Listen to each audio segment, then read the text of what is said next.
Analizojmë së bashku me të ftuarit. Në studio është kryeredaktori Leonard Mitro. Mirë se erdhe, faleminderit. Kemi online, pra edhe zotin Benandoni. Përshëndes. Përshëndetje dhe mirë se u gjej. Faleminderit që na bashkohesh sot dhe me që jemi së bashku. A mund të themi që ka një retorik që i vët dy sistemet, pra drejtësinë dhe politikën përballë, qoftë nga vendimi kushtetues, por edhe nga mënyra se si është artikuluar kryeministri, qoftë për pagat apo dhe për çështje tjera që lidhen me drejtësinë? Ndaj diçka tjetër me ju. Zoti Rama ka një retorik, në fakt, sepse një retorik ekziston tek një person. Por retorika e tij është gjithmonë një retorik e cila nuk tenton të shkoj brenda thelbit të problemeve, po të merret me shkaqet. Dhe është, në mendimin tim, nuk mund të quhet as retorik, sesa është një lloj folje më shumë deklamative. Për shembull, nuk e di, kolegu i cili është në studio tek ju, mbase mund ma thotë se nuk e di për shembull që me kë ishte në podcast zoti Rama. Sepse podcasti zakonisht duhet të ketë një personazh dhe më shumë është monolog deklamativ i zotit Rama, ku ai si kryeministër i vendit duhet të flasë nëpërmjet VKM-ve, duhet të flasë nëpërmjet praktikave të ekzekutivit të tij. Ndërsa retorik, për shembull, duhet të ishte për një person publik ose e zëm për një personazh të Akademisë së Shkencave, i cili mbante një lloj narracioni për një temë të caktuar. Prandaj, në momentin ku gjendemi përballë paradokseve shumë të mëdha. E para që zoti Rama duhet të arrijë të kuptojë që reformën të cilën ai dhe kolegët e tij kanë bërë është një reformë krejtësisht e dështuar. Përballë ka një organizëm që nëse mban ose nëse jep verdikte të mira, lavdërohet nga opozita dhe nga ana tjetër nëse bën diçka pro maggjorancës, ka o heshtje, o kuptohet, ka të pjesën pohuse që thonë ne ishim njerëzit që mbështetëm reformën në drejtësi. Në mendimin tim ka ardhur koha që Parlamenti shqiptar, po me atë përbërje që ka Parlamenti shqiptar, unë personalisht e dyshoj, duhet merret realisht me reformën në drejtësi, sepse ju e dini reforma në drejtësi do jetë thelbi dhe asaj që Shqipëria do përfaqësojë në muajt në vazhdim për të mbyllur kapitullin themelor, që është kapitulli që ka brenda drejtësinë e tjera. Dhe ju e dini, me përballjen të themi ku ata mund ta tregonin veten që ishte përballë zëvendës kryeministres, ata në mendimin tim dështuan. Dështuan e para për të pasur një qëndrim i cili ishte shumë afër me njëri tjetrin, sepse janë disa argumenta që janë më shumë argumenta teknik, matematik për punën e të themi mandatit, tagrit dhe kushteve ku gjendet sot zonja Balluku. Ata nuk e bën këtë dhe ja ku gjendemi sot, domethënë përballë gjërave që janë bërë gjithë shqiptarët janë bërë juristë. Në çfarë, si e shikon gjithë këtë lloj situate, që vërtet ishte te gjykata kushtetuese, por unë thash edhe pak më herët, ka patur her pas here deklarata, të cilat duket sikur i vijnë përballë. Në fakt, nga zoti Rama kemi përjetuar në 12 vitet e qeverisjes së tij një tension permanent, jo vetëm në raport me drejtësinë, por edhe në raport me shumë çështje tjera që kanë ekspozuar, si të thuash, qeverinë në shumë probleme. Ky lloj tensioni permanent ka si autor kryesor vetë zotin Rama, i cili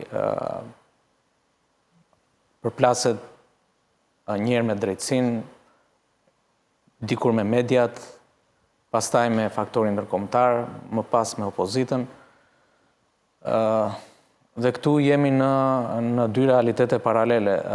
Zoti Rama që është në spektaklin e tij personale, të themi, ku në një farë mënyrë ai përvijon dhe aktet e dramës sipas agjendës së tij politike, por çfarë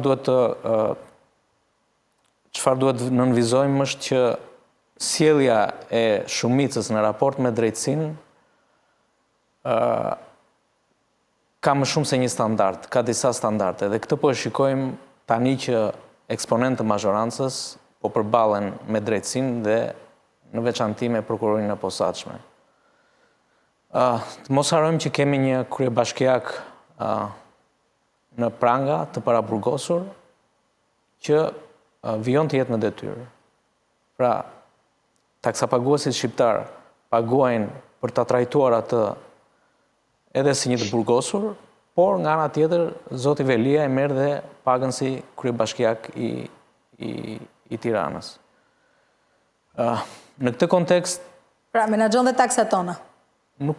Pavarësisht sa funksionale. Nuk arrit ta kuptoj se si zoti Veliaj ushtron detyrën e tij si kryebashkiak, paguhet nga taksat e qytetarëve shqiptar për të ushtruar detyrën, dhe se si ai vetë nuk e ndjen përgjegjësinë të paktën morale për të dhënë dorëheqjen dhe për të përballur me drejtësinë.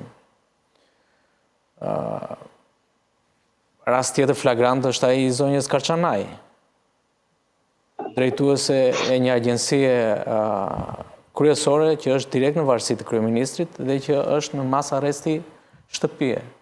Dhe po ashtu, ajo vjen të paguhet si drejtuese e Agjencisë Kombëtare të Shoqërisë Informacionit.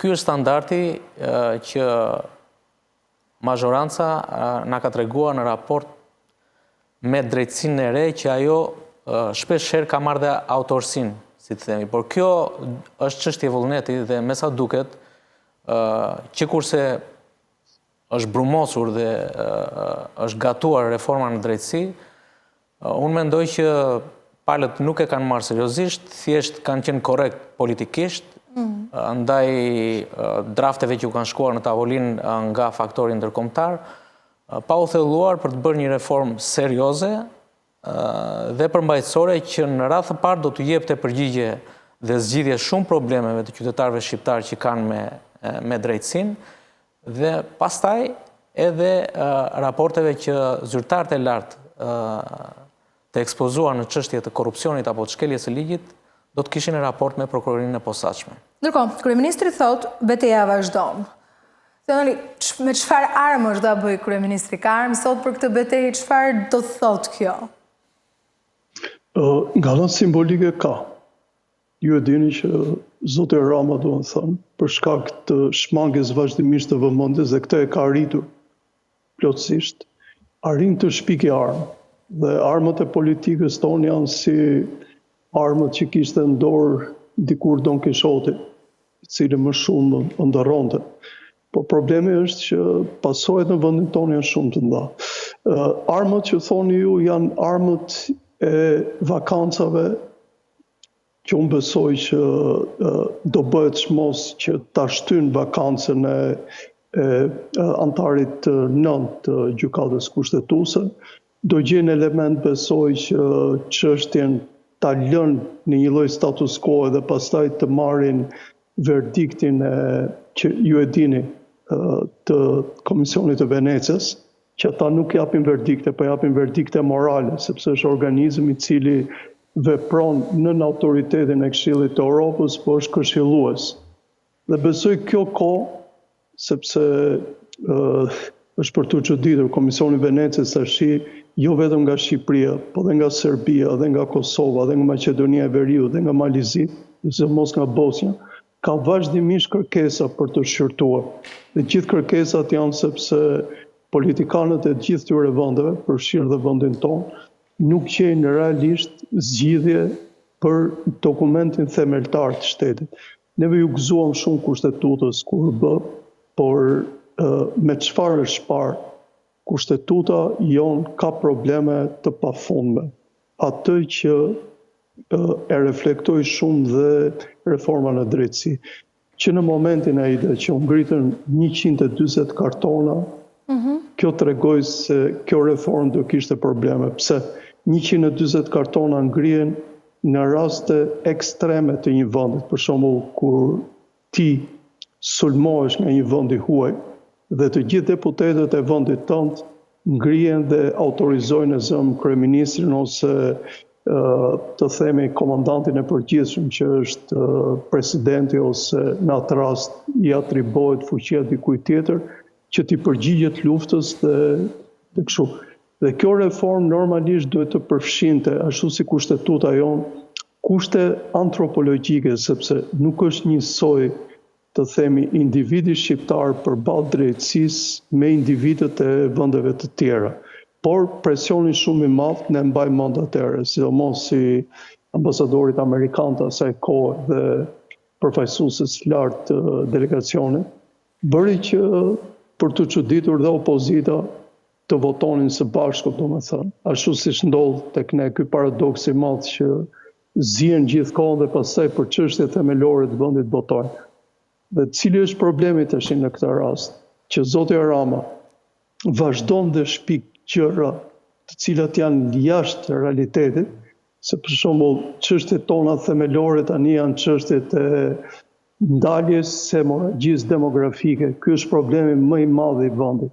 Nga ana tjetër, është induktimi i fuqisë së ri punëtore për ekonominë e vendit, sepse është postulatin, po nuk fute fuqi të re ekonomike vitale, e ke të pamundur të mbash ekonominë, e ke pamundur të mbash dhe piramidën e pensioneve dhe tjera. Për të gjitha këto, neve nuk kemi përgjigje. Neve kuptohemi që do ngeli me borxhe që mbarten nga brezi në brez, dhe mbi të gjitha me shfrytëzimin pa kriter të burimeve tona natyrore. Dhe ju i keni parë koncesioneve të pafundme që marrim. Domethënë, neve po e shkatrojmë Shqipërinë me duart tona nëpërmjet këtyre politikanëve, të cilët i zgjedhin dhe të cilët mundohen si ata akrobatët që janë atë telin, kështu që vazhdimisht na mbajnë në tension. Në mendimin tim, është momenti që opozita të trandi realisht dhe të fillonte nga alternativat reale për kthimin e pushtetit. Kthimi i pushtetit nuk bëhet me orë, nuk bëhet as me ditë, po bëhet me muaj dhe duke dhënë Shqipërisë që qeveria që kemi përballë ka probleme shumë të mëdha dhe nuk mund ta drejtojmë më vendin e këtë mënyrë. Më lejo që ta rikthej pas pak të çështjen e opozitës se kam që ti marr një opinion edhe zoti Mitro. A mund të ndodhë që për shembull të ndërhyet në kodin penal me që përmendëm armët, me çfarë armësh mund ta bëj këtë betejë për cilën flet kryeministri, që pushteti ekzekutiv për shembull të mos preket? Më fal një ndërhyrje, jo kodi penal të ndërhyet në kushtetut, po parlamenti mund të ndërhyjë në ligje të ndryshme të cilat prodhojnë ose në amendime, kurse kushtetuta pastaj kërkon, ju e dini, kërkon majorancë, kërkon që të përfshihen grupe të tëra interesi dhe kjo është jashtëzakonisht e vështirë. Ndërsa drafti i kodit penal është gati sepse është gjatë punës, po dhe i ka nevojë të shikohet tash me këto problematika të mëdha që jep Shqipëria. Më fal për ndërhyrjen. Jo, të lutem, faleminderit, se edhe unë në fakt nuk është se kisha një analizë ose një opinion timin, por duke parë sinjalet që vinë nga mbledhja, se po zhvilloj një mbledhje tani, se sa e vërtet është, pastaj kjo mbetet për tu parë, se në çfarë konkluzioni mund të dalën, se çfarë realisht mund të kërkojnë. Përderisa ka vendime që lënë hapësirë për interpretim, procedurial, le të themi, nuk ka asgjë të keqe dhe nuk përjashtohet, por nuk ka asgjë të keqe që të shikojnë të gjitha hapësirat dhe mundësitë për një reformë të thellë kushtetuese që do të sqaronte gjithë ngërçet që mund të krijohen në raportet mes ekzekutivit dhe legjislativit, po ashtu dhe sistemit të drejtësisë. Por dhe këtu duhet parë sërish një diskutim që kërkon konsensusin e gjerë si të opozitës, ashtu dhe të shoqërisë civile, dhe këtu nuk ka asgjë të keqe. Por në qoftë se do të qëndrojmë tek narcizmi politik i zotit Rama, për të qenë ai fituesi të gjitha betejave, qoftë me procedurë, qoftë pa procedurë, nuk është kjo rruga e zgjidhjes. duhet që pikë së pari e gjithë reforma dhe këto 10 vite që kaluan të shërbejnë gjithë klasës politike për të kuptuar se reformimi i sistemit të drejtësisë kërkon diçka më shumë se sa ngritjen parim të një vote pro në parlament. Siç e thash edhe më parë, në qoftë se prokurorinë e posaçme ose prokuroria e posaçme ka qenë, si të thuash, në veçantë në mbikëqyrjen e faktorit ndërkombëtar dhe monitorimin e partnerëve europian dhe ata amerikan, ndërhyrjet që janë bërë në sistemin e drejtësisë, shkrirja e gjykatave të apelit, që është bërë nga qeveria, nuk është se i ka dhënë ndonjë zgjidhje problemit afatgjatë të volumit të madh të dosjeve që kemi nëpër gjykata. Në këtë aspekt nuk mund të bëhen reforma duke harnuar situata që kemi dhe që kemi trashëguar. Kjo do ishte shumë thelbësore për të ardhmen e vendit, sepse, siç tha dhe zoti Andoni, Shqipëria ka nevojë për ndërhyrje emergjente në shumë sektor kryesor, siç është ekonomia, bujqësia. Fatkeqësisht sot qytetarëve shqiptar po ushesim metra katror dhe shumë politik dhe propagandë nëpër ekrane apo në rrjetet sociale, por nuk po japim zgjidhje shumë problemeve që lidhen drejt për drejt me interesin publik dhe atë që është kthyer në gangrenën e shtetit shqiptar, zvarritjet e proceseve gjyqësore që shkojnë 13 e kusur vite, kështu që një reform ose një rireformim i sistemit të drejtësisë duhet menduar shumë seriozisht, me vullnet shumë të mirë dhe pozitiv nga të dyja palët, dhe jo të ngrihet një retorik mbi zgjidhje të momentit apo fitore politike që i shërbejnë qëllimeve politike të njërës apo tjetrës palë. Nuk e di, nëse ka diçka për kuadër kësaj, zoti Andoni, që të kalim pasi tek opozita. Patjetër. Është diçka shqetësuese që nga bërja e kushtetutës është harnuar deri tani, se përdorim me të drejtë kolegu fjalën, është harnuar mbi 17 herë kushtetuta jo. Kuptohet që një kushtetutë duhet marrë frymë, duhet në kushte të reja përmirësohet, po jo në kaq pak vjet të harnohet gati 20 herë. Dhe kjo tregon që e para kemi një klasë politike të pakulturuar dhe e dyta të pamoralshme. Pse? Ka një element që sido që t'jetë kushtetuta, dhe këtu duhet ta krahasoj me kushtetutën e Kosovës, që u fol që kishte probleme hapësirësh ose vakanca dhe tjera.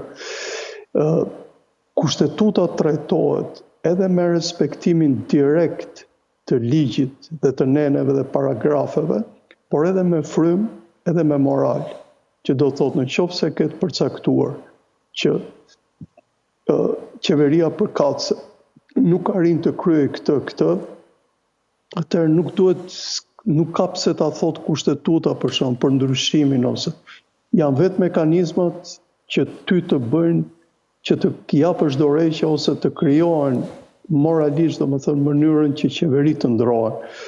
Me çfarë rezulton jo vetëm në Shqipëri, as në Kosovë, po dhe në vende me demokraci shumë më të madhe, gjithmonë më shumë mos respektimi kushtetutës është gati dukshëm. Prandaj bota tani është në kaos. Dhe tek vendet tona këto gjëra pothuajse nuk shikohen fare, sepse edhe ne kemi pasqyrimin e këtyre demokracive të mëdha. Prandaj ka jetë të gjatë politike zoti Rama, prandaj ka jetë gjatë zoti Kurti në Kosovë, që po imiton tashmë zoti Rama komplet, prandaj po mbjeton Vučić në Beograd jashtëzakonisht, prandaj Gjukanović në Malezi përjetoi ai shumë, edhe mos të marr raste të tjera, për shembull siç është rasti i zotit Orban në Hungari, që ka kaluar çdo përmat, sepse është 16 vjet në pushtet. Tani, unë do shkoj shumë shkurt me reklama për të rikthyer edhe pak minuta që të analizojmë pak atë se çfarë po bën opozita, e cila ka një aksion të saj. Rikthehem pas pak.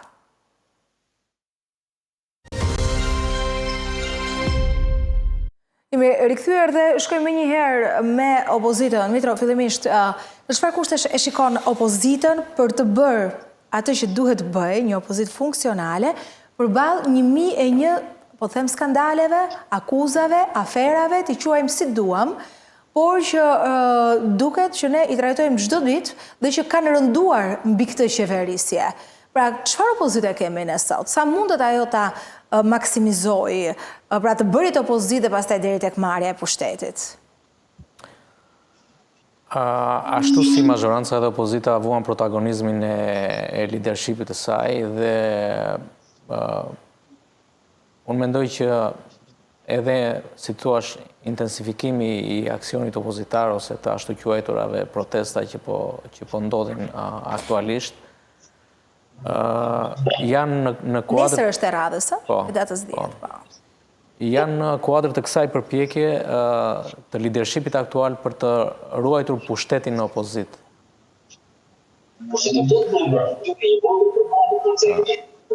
Çka do të thotë që mjaftoi një lëvizje e vogël brenda Partisë Demokratike e zotit Saliani për të kuptuar standardet demokratike dhe qasjen e leadershipit aktual të Partisë Demokratike mbi disa parime që janë themelore për të përcjell besimin te publiku se opozita është një alternativë më e mirë se sa mazhoranca sot. Çfarë bën kon?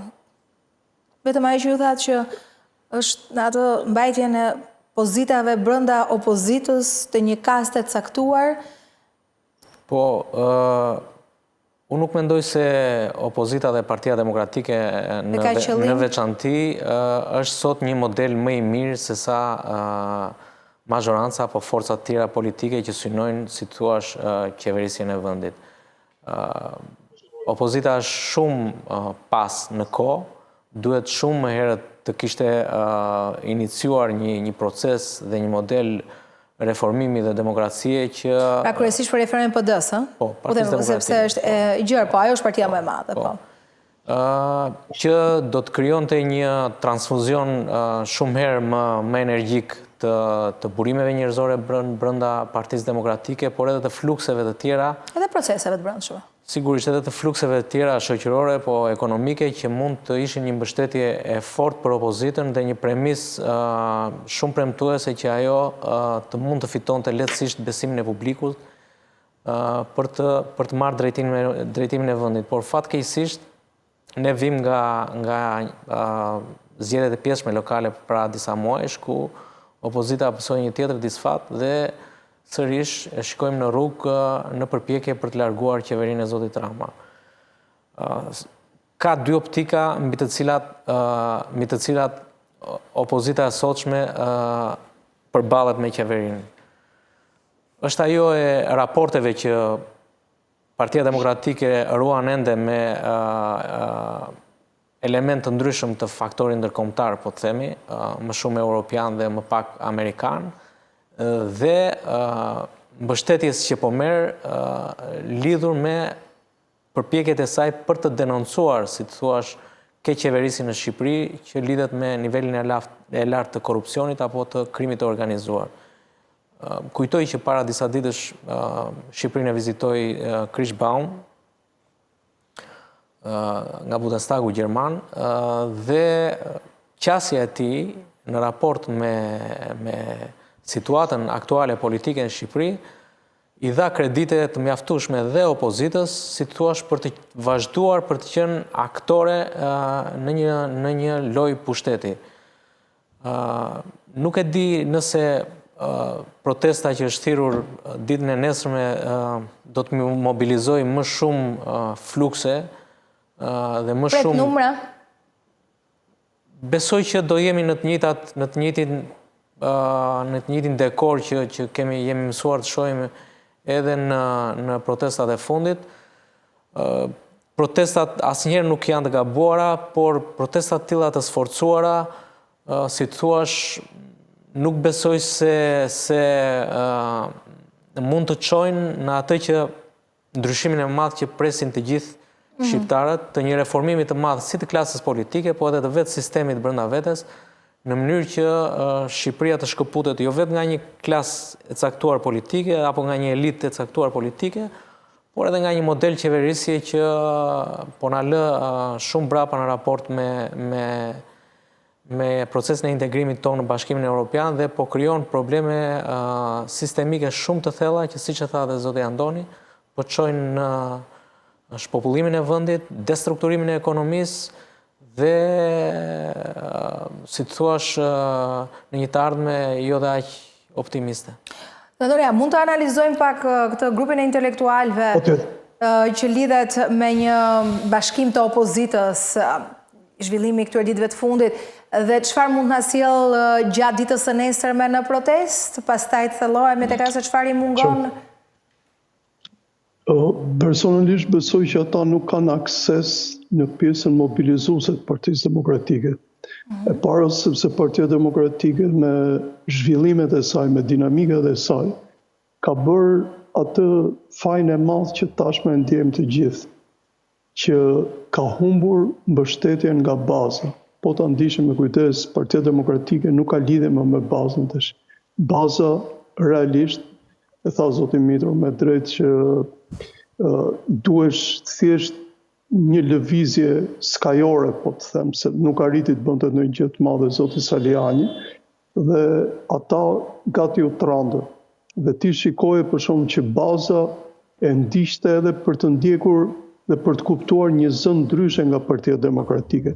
Dhe 2 ditë më vonë shkonte zoti Berisha dhe prapë të njëjtët individ rinë dhe duan të dëgjojnë një narrativ se si forcat të cilën ata mbështesin ose që duan të kanalizojnë energjitë e tyre mund të vinë pushtet. Në mendimin tim është një lloj apatie përgjithshme, një lloj apatie demokratike, e kam quajtur në një shkrim, e cila ka përfaj shumë të madh, ka shumë drejt kolegu, leadershipin e Partisë Demokratike. Ka një logjik shumë të thjeshtë, e cila po e tregon më së miri veten. Mos reformimi partive politike, mungesa në një ligji partish politike tek ne ka kallandisur politikën në mënyrën se siç jemi. Pse? Po sikur të funksiononte statuti Partisë Demokratike, më besoni, nuk do ndodhte as ndarja e zotit Basha, nuk do ndodhte as përplasja e dikushme dhe gjërat do ishin në vendin e tyre. Ashtu si ke Partia Socialiste, në qoftë se do vepronte statuti normalisht i partisë dhe respektimi individëve dhe mënyra se si do rekrutoheshin individët për të përfaqësuar qeverinë, zoti Rama do ishte shumë i kujdesshëm dhe nuk do e zgjidhte prapë zonjën Balluku, sepse ne dimë që para këtij mandati për zonjën Balluku të gjithë individët e dinin shumë mirë që ai ishte përballë syrit ciklonit, përballë drejtësisë.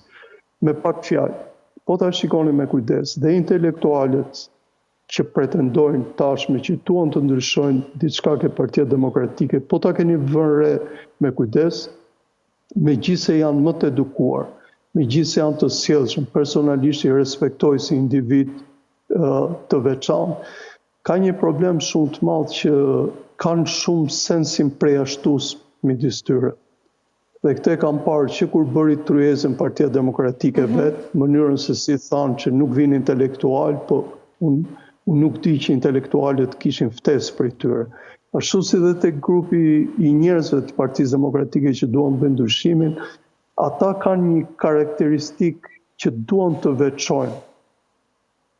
Kjo do të thotë që në atë pozicion ku janë, në mënyrën se si ka shkuar opozita jonë, në mënyrën se si ata kanë humbur mbështetjen, si kanë humbur ligjërimin dhe si kanë humbur idetë, do duhesh përfshirja e sa më shumë njerëzve që të nxirrin një produkt politik, një produkt fillimisht ideor për ta vënë në shtrat lëvizjen. Do të them po flas pak nga ana teorike për të shkuar më njëherë ke pjesa praktike. Dhe kjo pjesa intelektualëve të ri, po nuk ka arriti ta kuptoj këtë, që të ketë ide që njerëzit t'i kuptojnë, sepse ne të gjithë po shikojmë çfarë po bën zoti Rama. Nuk ka nevojë të na thonë ata. Unë jam i sigurt me punën që bëni ju të dy, zoti Mitro si redaktor dhe ju si gazetare dhe moderatore me shumë përvojë tashmë, keni bërë shumë më tepër se opozita. këtë nuk ja u them se s'kam asnjë interes për t'ja u bërë qefin të dyve. Pse? Sepse media tregon skandale të qeverisë përballë publikut shumë më tepër se sa opozita. Opozita thjesht nëpërmjet burimeve të tyre japin procese të ndryshme, mënyra se si bëhet korruptimi në vend, po media e bën përpara tyre këtë lloj pune. Prandaj po them që ka ardhur momenti intelektualët e opozitës duhet të arrijnë të kuptojnë që pa një hapje të gjerë të tyre, pa një respekt ideologjisë, sepse Partia Demokratike, më vjen keq të u them, nuk është parti e djathtë. Shqipëria ka nevojë për një të djathtë, ka nevojë ulëritse për një të djathtë, por Partia Demokratike nuk është parti e djathtë. Ashtu si Partia Socialiste ka kohë që nuk është më parti e majtë. Janë partira pa ideologji. Po mirë, po nëse e shtroj pyetje ndryshe, çfarë duhet në këto kushte në të cilat është Partia Demokratike me ato aleat që është? Çfarë duhet të tregojë në këto momente? A mendoni ju, zoti Antoni, se ndoshta dy reforma territoriale atë cilën për pak deshe lanë rrugë, po pastaj u rikthyen, ndoshta nga presioni ose ndoshta nga diçka tjetër s'di ta them, por dhe reforma zgjedhore, që janë të rëndësishme. Se kemi akuzuar tani që tjera, ndryshe i ka deklaratat, ndryshe i kërkon komisionet, tjera gjëra kërkon komisionet posaçme, tjera merr etj. Sot i kemi dy çështje që janë nxehta, që janë aktuale. Patjetër. Këtu ndajmë diçka me ju. Pse? Të futesh në reformë territoriale, mund të futesh në mënyrë fizike, por se s'ke mekanizma. Pjesë realisht, jo, edhe mekanizmat i ke individët, i ke, por ti duhet i paraprish me një analizë të thellë që bëhet me një grup ekspertësh për gjendjen aktuale që është vendi, nga Konispoli deri në Vermosh, që do të thotë si ka lëvizur dinamika e vendit, çfarë ekonomisht bën vendi, ku janë burimet më të afërta të individëve të pakët që kanë ngelur për të marrë burimet e tyre, për të marrë shërbimet e tyre. Në qoftë se opozita do e kishe këtë projekt të madh dhe ta shtronte fillimisht përballë publikut, kjo do kishte impakt 10 fishin më të madh se ajo që na tregojnë për zotin Rama. Skandalet e zotit Rama tash duken sikur po ndjek një ndeshje sporti, domethënë, sepse nga njëra shkon tek tjetra dhe nuk bën më përshtypje, kupton. Plus që zoti Rama e ka aftësinë që të dali përballë dhe të të magjepsi me justifikimin që bën në thonjza.